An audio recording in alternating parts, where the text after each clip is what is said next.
What's up, Falcons Nation? It's your boy Jew coming at you with another Atlanta Falcons video. As always, Falcons Nation, rise up.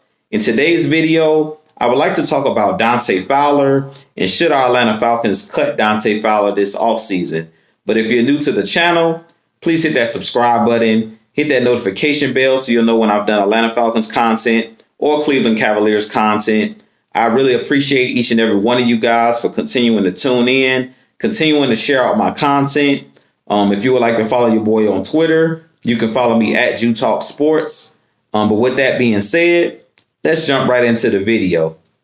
So as I mentioned, the question of the day is, should the Atlanta Falcons cut Dante Fowler Jr.? Personally, I don't feel like the Falcons should move on from Dante Fowler. As you know, last year was Dante Fowler's first season with the Atlanta Falcons. He didn't have a good season last year, but I believe that it was a culmination of a lot of different things. So I'm willing to give Dante Fowler a pass for last season.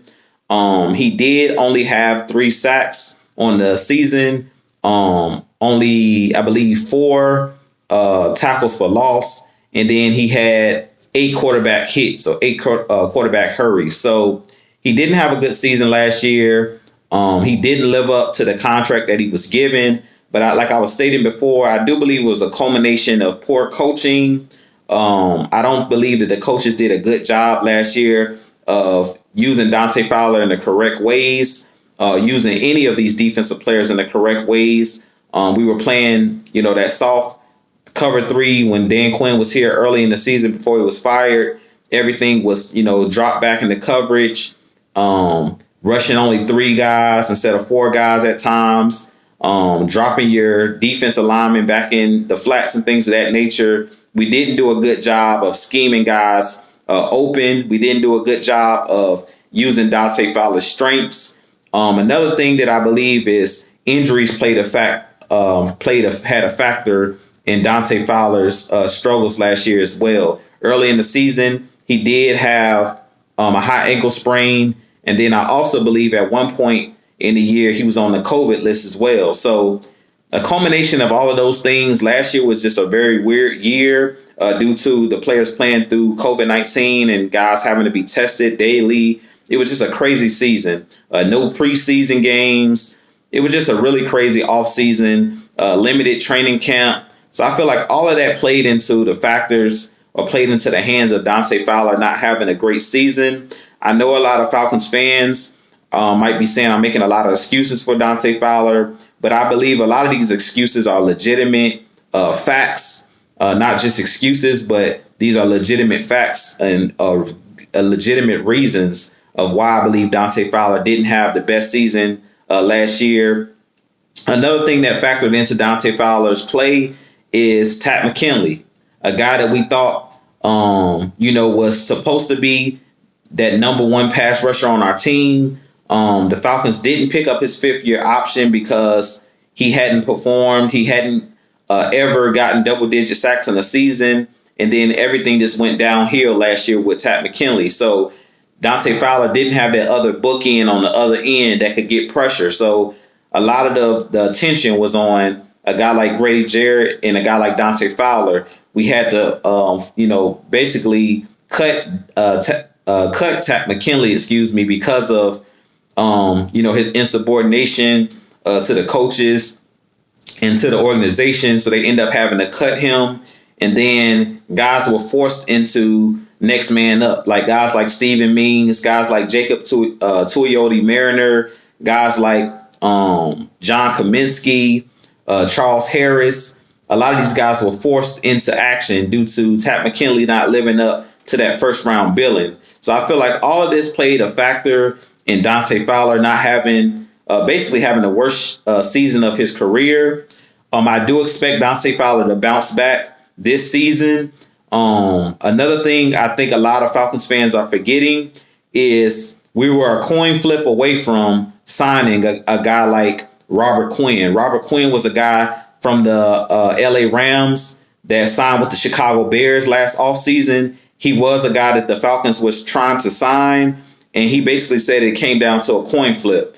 Heads or tails, he said he was either going to sign with the Falcons or sign with the Bears. he flipped a coin and it was the Bears. So I think a lot of people they're being really hard on a guy like Dante Fowler. But if you go look at the stats of Robert Quinn, a player that we possibly would have had instead of Dante Fowler, we possibly would have signed over a Dante Fowler, only had 2 sacks last year. If you go look at Robert Quinn's stats, he only had 2 sacks last year. He had 0 tackles for loss. And this is with him playing with the Chicago Bears, who has a great defense, a great defensive line with Khalil Mack, Akeem Hicks, and all of those guys that they have over there in Chicago.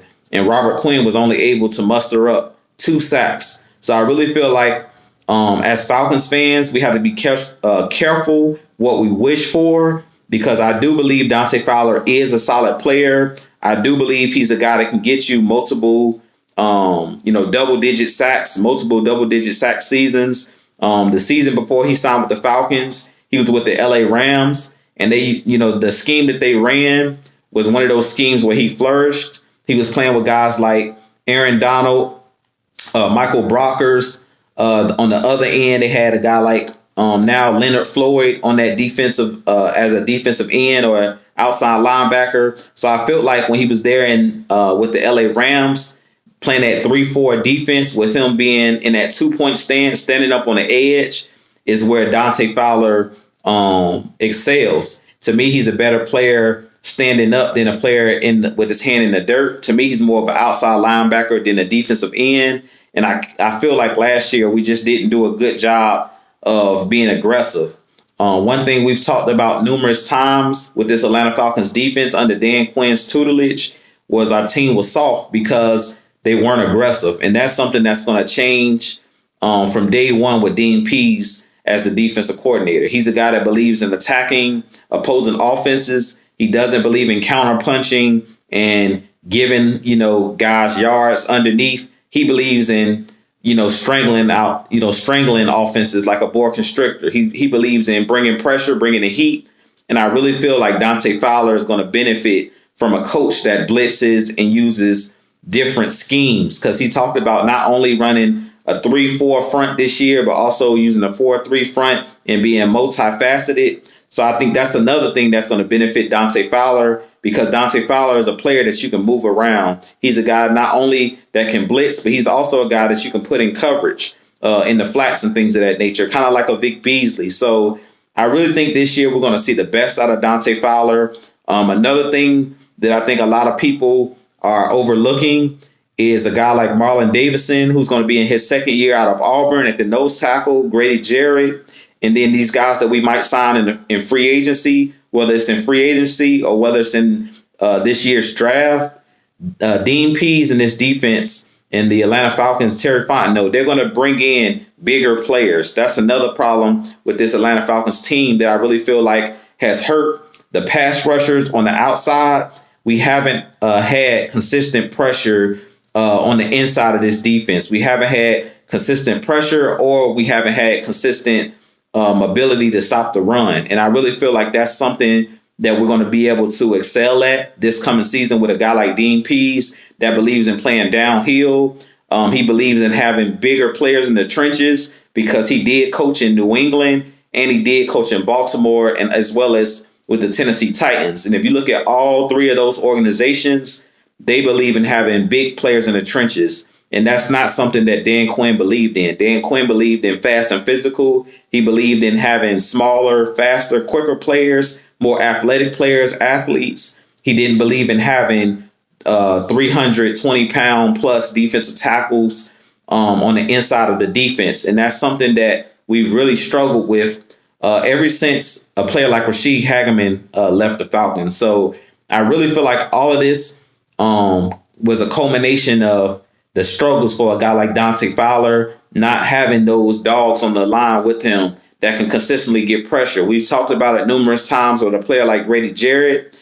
Everybody's down on Dante Fowler, but I went and looked up Grady Jarrett's stats as well this offseason, and I love a player like Grady Jarrett. He's one of the best nose tackles in the game, defensive tackles in the game, but he only had 4 sacks last year. So that just goes to show you he had 1 more sack than a player like Dante Fowler. So if we're going to, have that energy for a player like Dante Fowler saying we need to cut him, then we have to look at everybody. And a player like Grady Jarrett was another player last year that he did make the Pro Bowl because he's respected around the league as one of the better nose tackles in the game, but he didn't have the stats that suggest he's one of the best in the game. So, we have to be careful what we wish for. I really believe, like I said last year, all of the players on the defense and on the offense, I feel like it was a culmination of poor coaching. It was a culmination of COVID and it's just being a weird year with no preseason and not being able to practice consistently. I feel like all of that factored into Dante Fowler not being able to reach, set the bar high or reach his goals this past season of being a player that could possibly be a lead pass rusher or one of those guys that can get you 10 sacks in a season.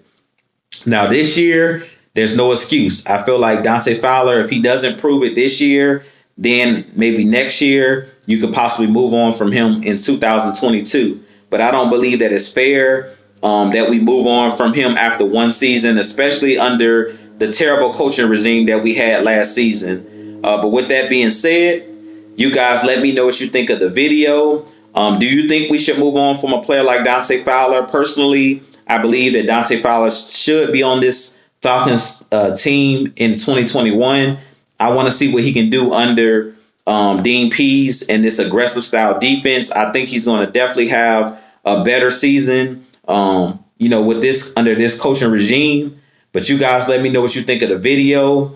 Also, stay tuned because I have a lot more videos coming for you guys due to the draft being next month and also free agency being in a couple weeks. So definitely stay tuned to the channel.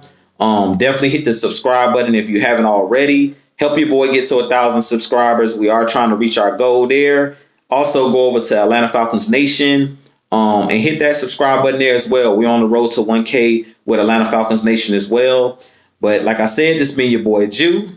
I'll holler at you guys in the next video. And as always, Falcons Nation, rise up. Peace.